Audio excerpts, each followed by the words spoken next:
hundreds of millions of dollars, industry-leading design and programming. Space simulator games, though niche as a genre, has had a very interesting and checkered life, even to this day, and I aim to take a look at the 10 best ones. But before that, as always, these videos are possible because of the great support from, well, fans like you. So if you too like to give a helping hand, go check out the Patreon link and others down below. Maybe toss a buck my way.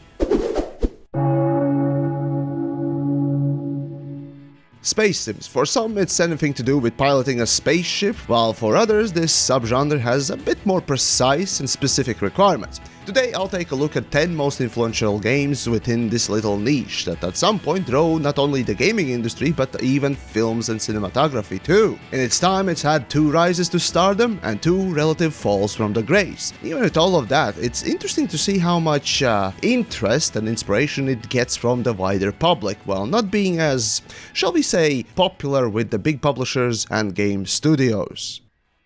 We start off with Freespace. Coming in the same year as Half-Life, the ever-growing FPS genre, space sims, especially space combat games, were at their twilight hours, so it's no surprise that even with the rather nice visuals and appreciated story from fans, this game did not sell well, and while it generated a sequel, the day and age of space-based combat was long past and general public was looking at more exciting and easier to pick up games to play.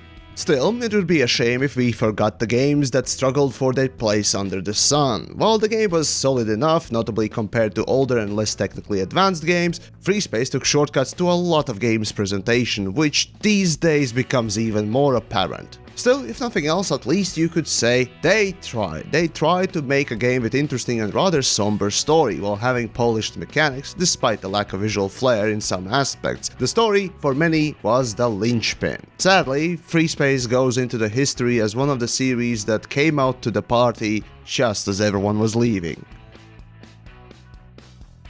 Even after the fall of the space games in general public for early 2000s, you would still spot a few stragglers. Freelancer 2, which didn't do too well, X-Series, which was getting into the gear, and Starlancer, brought to you by the other Roberts, were all average games, for which the public really didn't care for. Despite all that, Chris Roberts was long into development for his next big super game, Freelancer. Now what is it with Roberts, man, and lancing things, Anyways, this game was supposed to be the proto-Star Citizen, and much like the current day analog, it was supposed to have all of the amazing features, mechanics, dreams, and puppies even. Everything your heart desired. However, what it ended up being was a mess of a project. Missing budget that allegedly was embezzled for Mr. Roberts' movie Wing Commander, and seemingly endless development. Somehow, it today sounds familiar, doesn't it? Still, regardless of today, the Freelancer still, even after having Microsoft coming in and kicking Roberts to the curb,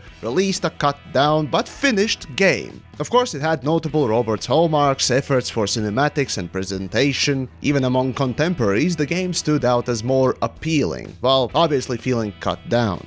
Critically, it also was well received, and like Freespace 2, despite the good reviews, the sales just did not amount to anything positive. The times were changing, and for the genre going into hibernation, this was a milestone that marked the death of a big-budget space sim.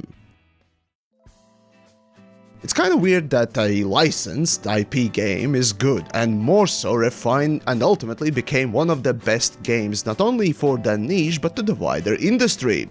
I'm of course talking about the Kinect Star Wars. Okay, yeah, I can't keep a straight face here. The game was such a fucking lie in E3 when it was presented, that it borderline was a fraud. Now, what I'm referring to here is X-Wing and more importantly subsequent TIE Fighter games. While Wing Commander in 90s sparked a cinematic approach on visual delight for space combat games, these two Star Wars space games refined further the type of a game. Ultimately, this was the last big hurrah of space pew-pew games for the next, 15-20 years. The genre would be abandoned by big publishers and developers, leaving only solo or small developer teams to fight for the old glory. Regardless, Star Wars was ever growing and for space games, very easy and obvious adaptation. I guess back in 90s the IP licensed games did not quite get all the hate that it would get in 2000s and beyond, and it seemed that there were passionate and caring creative people working on these properties. Basically, TIE Fighter, being the more popular of the two, was lauded for its visuals and fun gameplay for the time, while other titles like the mentioned Wing Commander struggled due to aging technology that limited it.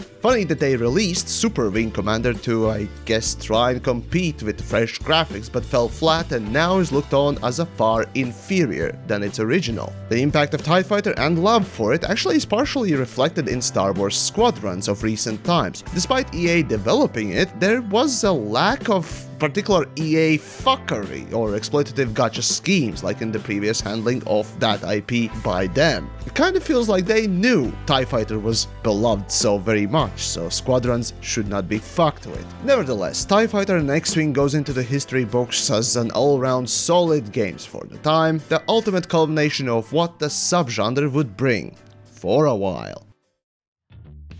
Now I struggled and struggled to decide which of the Egosoft's X-Series games should I place on this list. Generally, X-Series games as a whole is a representation of stagnation for the whole game genre, a perfect synopsis of everything that's wrong about it. You get a shit tutorial that barely tells you what to do, you get an incomprehensible user interface that makes you want to rip out eyes and ears of any accountant in your life, even if it's yourself. Graphically, it's as advanced or interesting as a brick, and yet every single one of the X-Series games has always adhered to core principles of space sims to an almost religious love. You gotta blaze your own trail right off the gate, and customizability for everything in the game like very few contemporaries of the time. It's space, it's technology, it's simulation. Fact is that this game, funnily enough, is made by Germans during a period in time when the game genre has lost all of its interest from the public. Yet, I argue that they were the ones that kept the flame of spacey, shippy, tradey, shooty games alive, and because of their dedication to this style of game, there was always a solid, well, if extremely boring game to play. Every X-Series game often also is looked back in retrospect rather fondly, but I think that's our monkey brains just simply sifting out the really bad parts, because X4 that came out a few years ago, just like all the other X-Series games, was well awaited, mediocrely reviewed, mostly due to UI, and keeps on chugging in the bland waters of internets. And I bet it will be looked at fondly for some reason years later. Having said that, I still salute you, Ubisoft, for this. But gods fucking damn it, hire a goddamn UI designer for once. It's No Man's Sky, and as I utter those words from my Latvian mouth, I hear plenty of the geezers and purists start shitting their pants in disgust. Oh, this is No Man's Sky. Oh, it's not a real space sim. Oh, it's a kid's toy, not a game. And yes, I guess you're right. However, the game adheres to every established genre principle rather well. The fact that it also has the best exploration gameplay and, you could say, sets a proper bar for what the future title should strive for is pretty admirable. However, you can't deny two simple facts. Just like the real space sims that generated massive amounts of hype in 2010s, No Man's Sky had notably similar hype around it. It continued generating high interest in this kind of a game. Now, of course we know what happened afterwards though. However, now that the success story of No Man's Sky has delighted everyone, how developers just shut the fuck up and got to work incrementally bringing the game out of the pits of hell into being currently the only darling of this side of the gaming. That speaks volumes. Ultimately, No Man's Sky is baby's first space sim, and that's great, considering how unwieldy and extremely boring every single other space sim tends to be. No Man's Sky is like a gateway drug that this genre needed, a game that would host all the good principles of spaceship-loving nerd games, and accessible with easy controls and menus. If nothing else, No Man's Sky is making the niche hardcore titles more accessible for everyone, and that's only a good thing, despite its smelling of console peasantry like nothing else. Back in 1990s, a game came out that set a bar and changed how games would often be developed. Wing Commander was so spectacularly flamboyant and visually appealing with plethora of impressive details and attention to tiniest things. It truly showed what is possible with great vision and earned Chris Roberts his deserved fame and respect. The cinematic approach and effort you feel even today looking at the game footage or struggling to play it yourself is wonderful. Yes, it's of its time and the gameplay, well, it's not the most polished thing, but what it lacked was overshadowed so heavily by everything else. Even today, it's astonishing what a game can accomplish if you put in even half as much effort as they did for this game. Still, in the space sim circles, this game, well, it's more in the camp of space combat rather than space sims, a segment of space games that after this one in particular got saturated and even to this day is like a tissue paper. Fun for a few hours, disposable afterwards, yet still useful. Star Wars Squadrons and now Chorus comes to mind for this year. Well, this is a weird one. While the whole list more or less adheres to a few similar principles, Kerbal space program in this list stands out and it's hard to justify it, though if you look deeper into the game. It's a space flight simulator and maybe I would be better off putting it with those. However, what makes me put Kerbal on this list is its impact on fans. Fact is, no matter which of the space sims or space combat games you pick up, there's a clear distinct interest in space, space travel, and maybe even science, though I do think that there are a few flat earthers playing them. Oh well.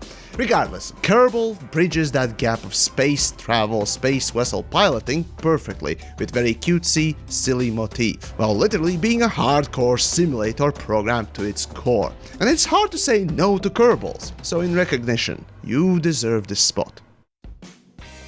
Back in 2012 in GDC, Chris Roberts pipes up again, presenting Star Citizen with a little demo done by Crytek. The scope, the detail of this project invoked an astonishing response from onlookers, media, fans, hell, even the weirdos of internets. Without a doubt, this announcement and subsequent massive positive response from the public literally overnight brought back love, interest and money for this barely alive space sim genre. If nothing else, Star Citizen continues to be monetary success and more so a very real case for success within making a living, breathing, futuristic spaceship game. For this alone, Star Citizen, even now not being completed and still in alpha nearly 10 years later after that initial announcement, keeps the attention of many, though whether it's due to accountability and responsibility or because of the dreams and hopes of these promises made, well, that's up to you. Fact is, Star Citizen started this resurgence in space sims in early 2010s. However, while Star Citizen sparked and kept on kindling all the hopes and dreams, I don't think that without Elite Dangerous, this subgenre, nor Star Citizen itself would ever be as alive as they are. At the time when the grand project was announced, skip a few weeks and another one appears, this time from the original space sim maker. 2012 seemed like a massive year. What made this genre even more alive was 2 years later when Elite Dangerous finally released, and it was a pretty decent game. Unlike its predecessors and contemporaries, you could actually say that it felt like a game, rather than an overcomplicated mess of bad design. It's funny that even though Star Citizen sparked the flame back into the space sims, Elite Dangerous actually became the foundation of the new era of this type of a game. Also, allegedly, Chris Roberts went to Braben, the CEO of Frontier that made Elite, to pitch Star Citizen, which kinda would explain why they got announced so close to each other. And together these two giants, sharing these two spots, re-established this seeming niche, which shortly became more than just a type of a flight simulator, and really is its own thing. As for today though, Star Citizen is still in alpha and doesn't seem to be willing to come out, while Elite Dangerous, through sheer idiocy of short-term thinking, released a very poor, subpar quality expansion, which nearly buried the whole game. Ultimately, the best or most important space sim game has to be the one that started it all, a game that even at its time managed to turn everyone's head rather than being just a foundational brick.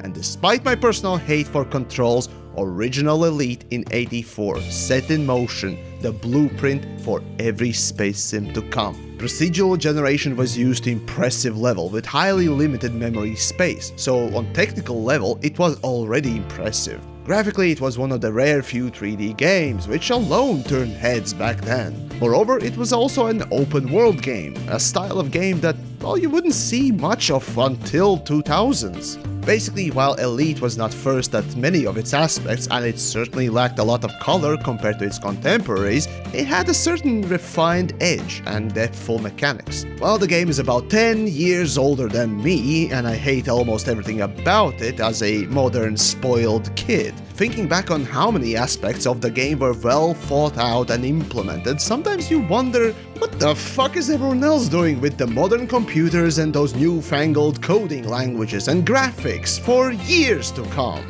Because of original Elite, we can say that space sims are games that center around piloting a ship, offer space combat as well as trading, with underlying celestial simulation of the universe. Oh, and these days you can say that there's additionally exploration that is just more than just looking at things. The three core principles that define this genre.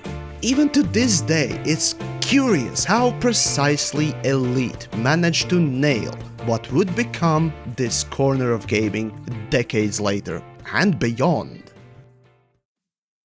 Now, in honorable mentions, I suppose I should mention EVE Online, despite it often actually being excluded from space sims, despite it actually simulating the universe, being around piloting a spaceship and so on and so forth. Weirdly, it's more of an MMORPG rather than a space sim. But hey, in recognition of this dinosaur that has been living for longer than, frankly speaking, almost every game, you are here too. Within the last 40 years, the genre of space-based ship piloting games has been rough, to say the least. While there's a lot to do and sometimes even amazing gameplay to had, ultimately the space sims seem to be the sandbox of smaller developers. These games are bombastic and more often than not push the industry in the right direction, but sadly they also get forgotten easily. Space combat games are sales cancer, space flight sims are boring, and space sims themselves underdeliver. However, as the new age resurgence has shown, there is a very hungry fandom awaiting for the best space sim to arrive. There is something truly magical about these games that invoke a sort of a childlike awe. All it takes is good vision, appealing user interface, decent mechanics, meaningful story, and blood sacrifice of an accountant to make sure that the game is not catatonic upon its first few hours of gameplay. Overall, it's interesting how many of the space game types have always had certain level of depthful or interesting mechanics that get later down the line ported over to actual simulators. So take the time to appreciate the struggle bus-worthy road that these titles have traveled to pave the way for so many others. Oh, and if you appreciate my work, well, the Patreon and a single buck is all it takes sometimes. So do check out the links down below and support your local Latvian making silly videos for silly games. In the end though, I came into this genre with the second wave. I wonder though, which would you say is the most influential space sim, space combat or space flight simulator of all time? Let me know down below.